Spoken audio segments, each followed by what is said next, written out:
Merhaba dostlar, selamlar, saygılar. Ben birkaç kişiyle sohbet muhabbet ediyoruz. Hani bu kazların üzerine kaz nasıl yetiştirilir, nasıl bakılır, alverlerimiz oluyor. Ama arada birkaç tane de büyüğümüz, abimiz bu işleri daha önceden yapıp mesela iflas edenler var. Çoğusu biz kazın yediğine yetişemedik, biz kışın kaz ile baş edemedik diye. Bu tarz şikayetler, sorunlar, sıkıntılar var. Evet, kaz kışın çok fazla yer. Dışarıdan bir şey alamadığı için içeride devamlı bunlara vermek zorunda kalırsınız. Buna biraz sonra da şahit olacaksınız zaten. Bu videonun temel amacı, anlatmak istediğim tek şey, hazırdan ziyade tasarruf etmek istemezseniz, doğru düzgün bir şekilde çalışıp planlı işler yapmazsanız doğrudur, hemen batarsınız. Burada 1000 tane kaz olur. Ben onlara fabrika yemini dökersem önlerine, günde örnek veriyorum 100 kilo yem tüketimi olursa zamanla yem fiyatları da zaten biliyorsunuz artıyor. Bu insanı sıkıştıran, yoran bir şeydir. Ama biz ne yapıyoruz? Biz kuluçka makinesinde arpamızı, buğdayımızı, yulafımızı karıştırarak bunları güzel bir şekilde rutubetle, nemle ıslanmasını, nemini almasını sağlayıp bunları yetiştirip hasıl haline getirip bir şekilde hayvanlarımızın önüne sunuyoruz. Bu özellikle kaz yavrularına yapıyorum bunu. Şimdi ne kadar tasarruf ettiğinize bağlı. Biz burada sohbet ederken, konuşurken o dostlarla, büyüklerle abi tasarruf ettim mi? Yok. Yem verdim. Mesela yapmak isteyenler sorduğunda biz kaza yetişemedik. Biz kazın bakımına böyle karşı bir önlem alamadık. Devamlı yem yiyor. Devamlı herkesin ağzında bir yem var. Bir fabrika yemi var. Tamam mı? Bunlara arpayı, buğdayı, yulafı bunları hasıl yaparak, hasıla çevirip, bunları yeşile çevirip yani kilo bazında kar etmezseniz, bunları denemezseniz çok büyük sıkıntılarla zaten karşı karşıya kalırsınız. Kaz hızlı bir sindirim sistemine sahip, hızlı bir tüketime sahip, devamlı otlaması gereken bir canlı.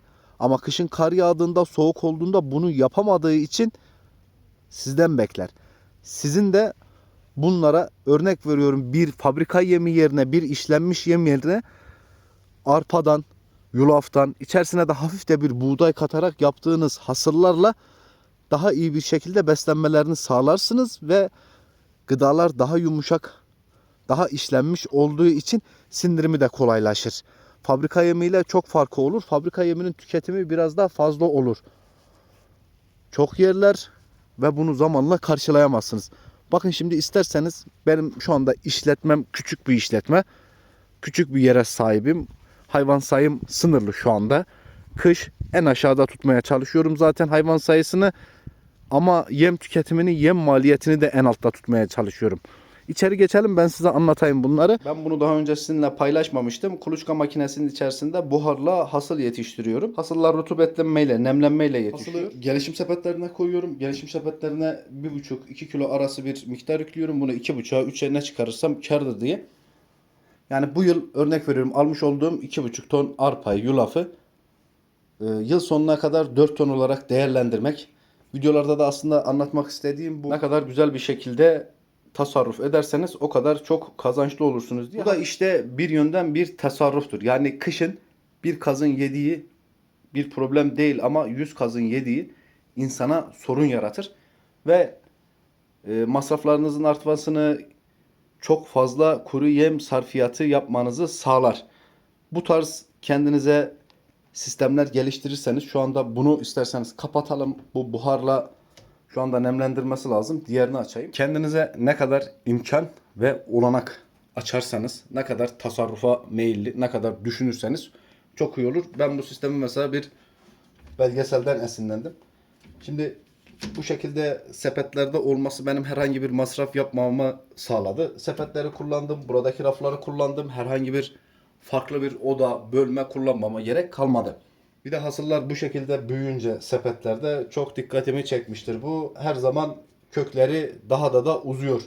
Kökleri aşağıya uzuyor, yukarıdan üstlere uzuyor, tamam mı? Bu şekilde daha iyi tasarruf ediyorsunuz. Yani burada 1,5 kiloluk bir yemi 2 kilo 200 grama, 2 kilo 300 grama çıkarabiliyorsunuz. İş yükü kullanmıyorsunuz. Kaldır indiriniz yok. Sulama yok. Herhangi bir su sarfiyatınız yok. Sadece buradaki gibi buharla hasıllarınızı pişiriyorsunuz. Aynı zamanda bu şekilde de aldığınız bir arpanın, bir yulafın verimini daha çok artırırsınız. Kilo bazında daha çok kar edersiniz. Ortalama aldıysanız 2 ton, bunu 3 ton olarak yıl sonuna kadar kullanabilirsiniz. Hem şişiriyorsunuz hem yeşertiyorsunuz. Hayvanlara özellikle kış aylarında içeride bakmak zorundayız. Bu da masrafların artması demektir. Biz de ne kadar kar edersek o kadar iyi olur.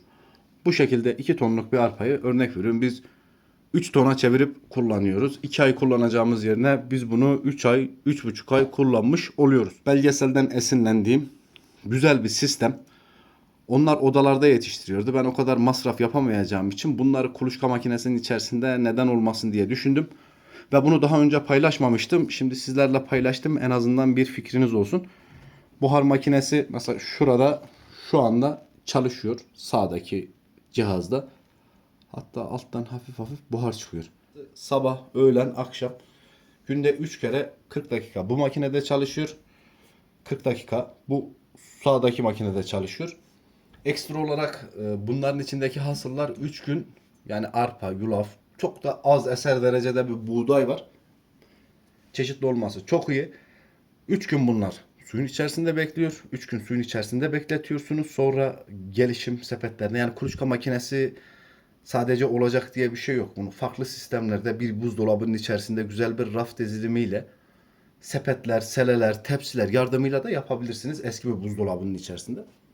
Çünkü buhar makinesini taktığınızda iş yükünüz sıfıra iniyor direkt. Bu işleri mesela yaparken aşağıdan gelmeniz çok önemli. Aşağıdan gelmek derken de biraz zorluk çekmişseniz, biraz bazı şeyleri yaşamışsanız eğer artık mental olarak düşünmeye başlıyorsunuz. Nasıl yapabilirim, nasıl daha iyi bir masrafsız halde bazı şeylere adım atabilirim diye. Şimdi kazcılık da öyle. Hazır parayla işin içerisine girdiğinizde, hazır yemler aldığınızda, fabrika yemleri kullandığınızda özellikle bunların maliyeti yüksek olur ve bu yemler öğütüldüğü için, öğütülmüş olduğu için değerlendirilmez. Ama bakın kazlarım da yeşili gördü. Bunlar da alışık. Bakın.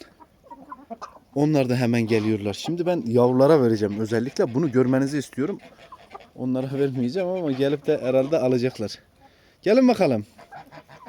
Hoş geldiniz. Gel. Severler. Özellikle hasılı tüketmeyi hayvanlar çok severler. Yumuşak olduğu için. Öğütülmesi daha kolay olduğu için. Anlatabiliyor muyum? Bakın yeşilden, köklerinden faydalanıyorlar. Dışarı çıkardım. Tavaları yukarı kaldırdım. Normalde dostlar toklar. Bunları ben içeriden çıkardım. Tamam mı? Şimdi size hasılın hayvanlar üzerindeki böyle albenisini göstereyim. Bir bakın isterseniz. Böyle düz oldu mu? Biraz. Heh. Şimdi iyi izleyin. Bakın. Hasılı mesela. Özellikle bu yemini bunu yemişler zaten. Hasıl mı diye.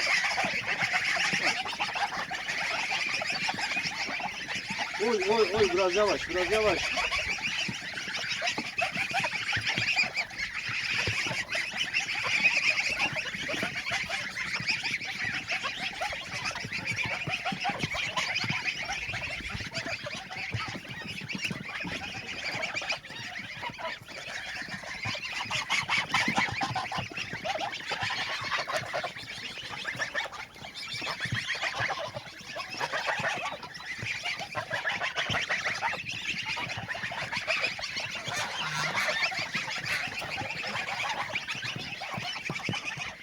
Görüyor musunuz nasıl tüketiyorlar?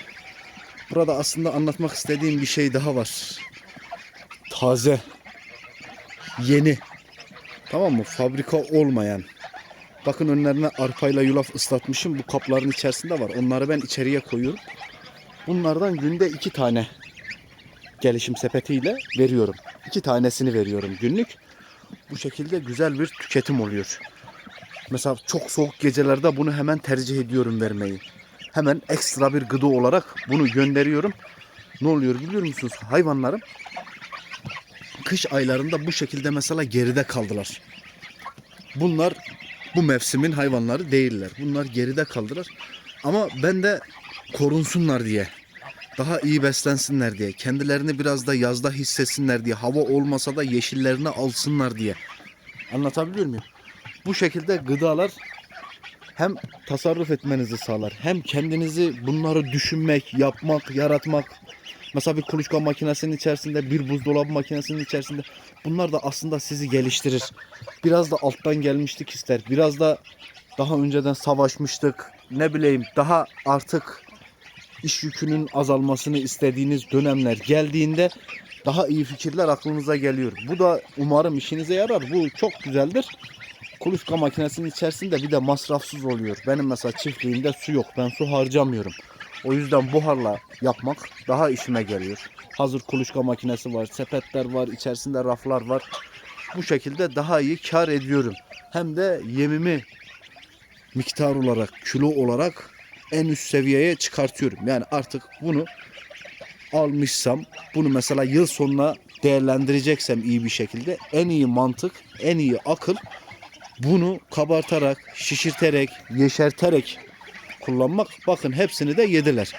Yani devamlı edecekler. Şimdi içeriye gidip su içenler var. Gidip gelip bir de kursakları dolu, içeriden çıkarttım. Ben bunlara sabah bakmıştım zaten. Sabah bir posta yemişlerdi. Ama yok demezler. Her zaman yerler yani. Gönlünüzde rahat olsun. Bu işleri yapacaksanız ilk önce hesaptan, kitaptan, hazırdan ziyade her şeyi hazır düşünmeyin. Ben bunu hazır yaparım, ben bunu hazır, ya gider buğday alırız, arpa alırız. Bu şekilde düşünmeyin. Bir şey yaparken en alt seviyede en zararlı hesap edin. Anlatabiliyor muyum?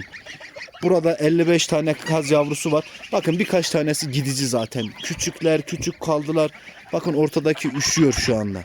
Görüyor musunuz, kanatları titreyen var ya. Onlar için ben içeride ışık yakıyorum. Yani sizler için çıkarttım. Mesela tilkinin götüreceği gidecektir. Ama biraz da kendinizi düşünerek hareket etmeniz çok önemli. Yani cebi insan düşünmeli. Cebinizi düşünmezseniz eğer, inanın çok zarar ediyorsunuz.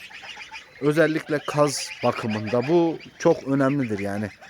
Yiyeceği kazda en aşağı seviyede tutabilirsiniz yani.